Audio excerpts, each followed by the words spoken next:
આગળ વધીએ સુરતથી સમાચાર ભાજપ કોંગ્રેસના કાર્યકર્તાઓ વચ્ચે ગરમાવો રાહુલ ગાંધીના નિવેદન મુદ્દે વિરોધ થઈ રહ્યો છે। નાનપુરા ચોકમાં વિરોધ પ્રદર્શન ભાજપના કાર્યકરો વિરોધ કરી રહ્યા હતા। ભાજપના વિરોધ દરમિયાન માહોલ ગરમાયો। કાર્યકરોએ સામસામે સૂત્રોચ્ચાર કર્યા છે। તો સુરતમાં મામલો બીચક્યો છે। ભાજપના કાર્યકર્તાઓ વિરોધ પ્રદર્શન કરી રહ્યા હતા રાહુલ ગાંધીના નિવેદન પર અને તેમાં કોંગ્રેસના કાર્યકર્તાઓ સામે આવી ગયા અને એકબીજા પર શાબ્દિક વાર પ્રહાર કરતા રહ્યા। ત્યારબાદ આ મામલો વધુ ઉગ્ર બન્યો। જો કે પોલીસે અહીં દરમિયાનગીરી કરવી પડી અને બંને પક્ષના કાર્યકર્તાઓને શાંત પાડવાનો પ્રયત્ન કરવામાં આવ્યો।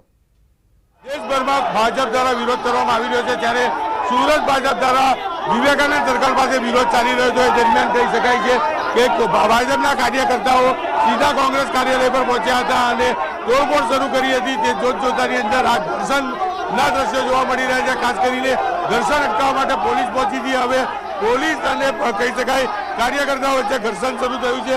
દ્રશ્ય સીધા જોઈ શકાય છે કે સુરત ખાતે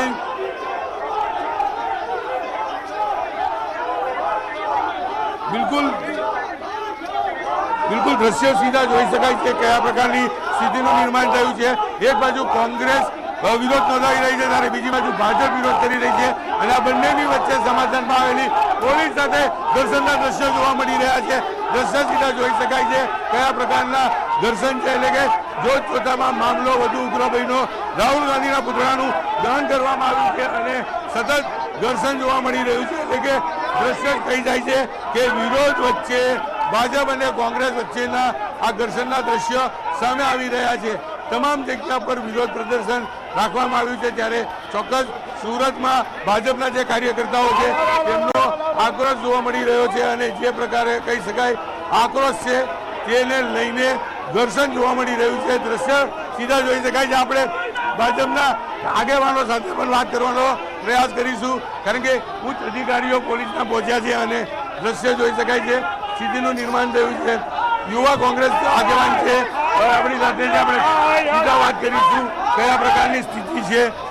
સુરત શહેર પ્રમુખ પરેશભાઈ પટેલ બી અહીંયા છે। આપણે એમની સાથે વાત કરીશું કે શું કેવું છે, કેમ આ પ્રકારનો વિરોધ કરવામાં આવી રહ્યો છે અને જે પ્રકારે કહી શકાય યુવાનોમાં આક્રોશ જોવા મળી રહ્યો છે। ભૂતપૂર્વ પ્રમુખ પણ અહીંયા છે તેમની સાથે પણ આપણે વાત કરવાનો પ્રયાસ કરીશું કારણ કે વિરોધ ધીરે ધીરે આક્રમક થઈ રહ્યો છે ત્યારે ચોક્કસપણે પૂર્વ પ્રમુખ છે તેમની સાથે વાત કરીશું। સાહેબ વિરોધ કરી રહ્યા છો? બિલકુલ તમામ લોકોમાં આક્રોશ છે, વિરોધ છે। પ્રમુખ છે સીધા પ્રમુખ વાત કરી રહ્યા છે। આપણે સીધે એમની વાત સાંભળીએ। એના સખત વિરોધ માટે ભારતીય જનતા પાર્ટીના કાર્યકર્તાઓ આજે સુરત ખાતે એકત્રિત થયા છે। માને જેને આપણે માને આશીષ જેના લઈએ છીએ, માની જેની આપણે પૂજા કરીએ છીએ, એ માતાના માટે કોઈ પણ પક્ષના પ્રમુખ હોય, કોઈ પણ વ્યક્તિ હોય જ્યારે અપશબ્દો બોલતા હોય એ એમના માટે શરમજનક બાબત છે અને એને કોઈ પણ સંજોગોમાં ભારતીય જનતા પાર્ટીના કાર્યકર્તાઓ માફ કરી શકે એમ નથી। એના માટે રાહુલ ગાંધીએ આ બાબતે માફી માંગવી જોઈએ એવું અમારું ચોક્કસ માનવું છે। ભાઈ જોડે આપણે સીધી વાત કરીશું। પરેશભાઈ શું કહેશો?